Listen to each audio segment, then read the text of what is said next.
As a former student of Mrs. Parker, the list is endless of how much she truly means to me. I had her for 1 year when I was still in high school, and she is, to this day, the best mentor. When I was still in high school and out of high school, gonna be a senior in college. And I cannot thank her enough for how supportive and generous she was and still is to this day.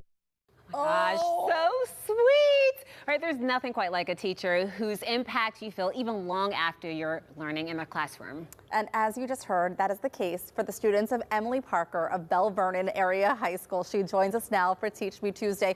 I don't know if you knew that was coming, and you have an empty classroom now. Do you have the tissues on standby? I don't. I used my last box a few days ago, so I'm out. For people at home who are just interested in knowing more about what you do, what do you teach? I teach 9th and 10th grade English. It's wonderful. Wow. And so Belle Vernon just had their graduation. How does it feel to watch them move on? It is, I always laugh because I say that teaching freshmen is a blessing and a curse, but it is incredibly rewarding to see these young kids sit in my room when they are 14 years old.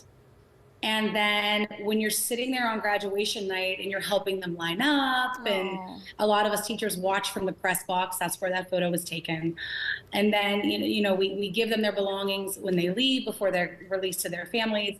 It's so rewarding, and just this full circle moment to see these young kids they were when they first sat in my English class to these young adults that are ready to take on the next chapter. It's really cool. We just heard from one of your past students, and hearing the impact that you made on her. I think we always ask teachers what they wish other people knew about the profession. And I think that it's much more than what you're doing in the classroom for that one scheduled period. There's so much more that goes into it. I think that something I always say, and I know it sounds really silly, but there's a lot of times where as educators, we have to love them when they don't necessarily love themselves. And I think that in high school, you're in such an odd time in your life, right? Yeah. You have parents telling you what to do, and coaches and friends and teachers, all the while still trying to figure out what you really want, who you really are, and what path you really want to take.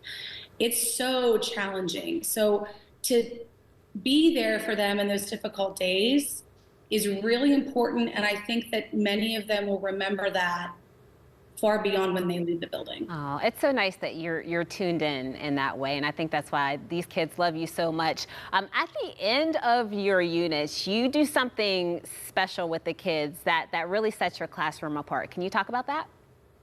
Yeah, so not every high schooler is going to love English, right? And I understand that. I get it. So at the end of major units, my 10th grade does a novella called Night. We do a unit after that. My freshmen do the Odyssey and Romeo and Juliet. We do a creative unit after that. And it sort of allows them to tap into various talents, skills that they might have that don't necessarily focus solely on English language arts. So for Romeo and Juliet, the video you're seeing, after that unit, they're able to do a group video where they can reenact a scene from Romeo and Juliet and submit that as their project. And they can work with their buddies and friends and submit a script. And these particular gentlemen took a spin off of Romeo and Juliet, but I've had Pirates of the Caribbean videos, I've had Star Wars videos. For my night unit, we have 3D projects that they make. A lot of my students submit art projects where they paint on canvases and submit those. It's just an opportunity for them to showcase some of their other skills and talents, which I really, really It shows. I mean, projects can be challenging, but allowing them to use a creative angle and approach to it, you're seeing some really remarkable work and fun. They look like they were having a great time.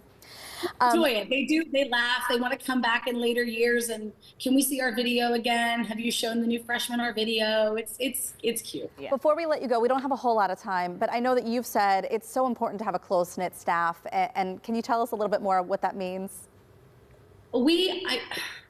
I'm so blessed, and I know this sounds very cheesy and cliche, but I'm very fortunate to work in a building where so many of us do genuinely love and support one another.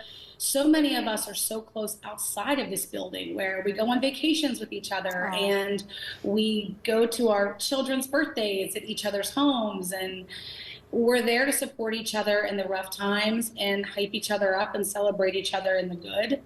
And I'm very thankful that Vernon High School's staff is as close as we are, because I absolutely adore them. Emily, thank you so much for joining us. And we hope that you and everybody else you work with enjoy your summer. Thank you very much. You ladies have a nice summer as well. You too. They are so lucky to have her. They really are. What Bye, an Emily. incredible teacher. Bye.